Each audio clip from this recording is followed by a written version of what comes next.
All right, so today we're diving into a really interesting instructional text. It's a manual that gives a very specific blueprint for womanhood pulled straight from the Bible. It's called Women, a Biblical Profile, and it comes from the Harvest Time International Institute. It basically lays out this entire path, all the way from creation to redemption. And right from the get-go, it opens with this really powerful statement. The whole idea here is to position its content as the divine perspective, Something that's meant to cut right through all the other noise, modern voices, traditional voices, you name it. So it's framing its teachings not just as some helpful advice, but as the ultimate truth. Okay, so let's see how it builds that case right from the very beginning. So the manual kicks off its whole narrative right where you'd expect, the book of Genesis. It starts by setting up what it calls the original, perfect design for woman, before sin entered the picture. And here, you can see that the manual frames a woman's creation around these four core purposes: love, companionship, helpfulness, and commitment. And it makes a really specific point about that term help meet. It says, look, this isn't about subjection or being lesser than, it's about a supportive, caring relationship. And to drive that home, it actually compares it to how God himself is described as a helper to his people. So that's a pretty big deal.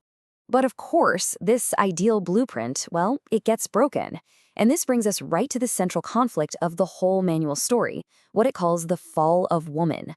This is the moment it presents where absolutely everything changed. And the manual gets really specific here. It breaks down Eve's temptation into this 6-step cycle you see on the screen. It starts with just hearing the wrong voice, then seeing, taking, eating, and it progresses all the way to influencing someone else to sin too. The text presents this not just as, some ancient historical event, but as a timeless pattern of temptation. It's the moment that brought sin and all its consequences into the world. And the manual suggests this pattern is still very much relevant today. And this here, well, this is the stark aftermath. The text lays out the specific penalties for each party involved in the fall. You've got consequences for the serpents, for Adam, and for Eve. According to the manual, this one single event is what created a broken world, and really, it sets the stage for why redemption is even necessary in the first place. Okay, so after the fall, the manual presents womanhood as being at a crossroads, a choice between two very different paths. And to make this super clear, it pulls these archetypes, these classic character types, straight from the book of Proverbs. It really creates this clear-cut moral choice. And here's that choice laid out side by side. On one path, you have what the text calls the strange woman.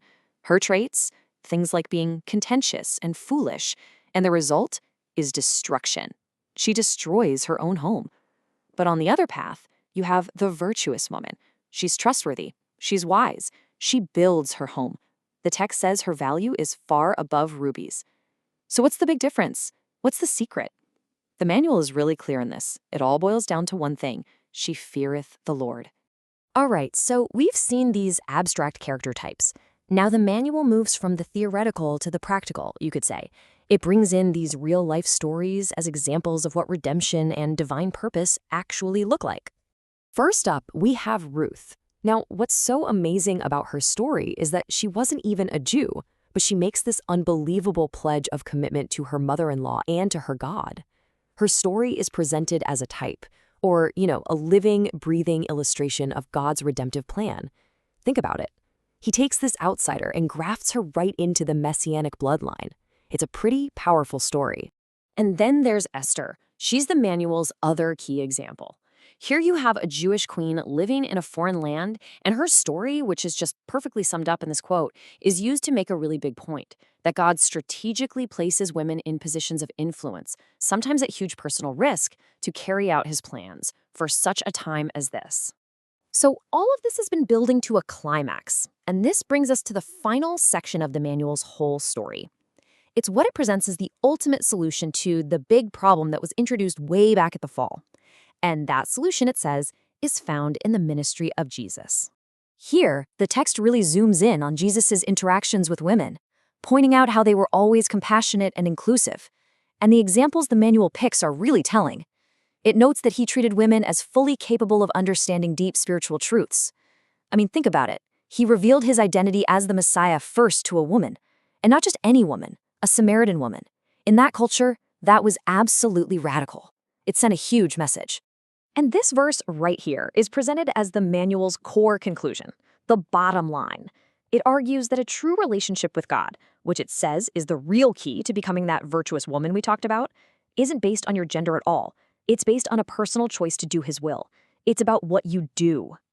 So when you step back and look at the whole thing, this manual takes us on a real journey, doesn't it? From a perfect creation, through a fall from grace, and finally to a path for redemption. It offers this very distinct story for womanhood. And that leaves us with a pretty big question to think about.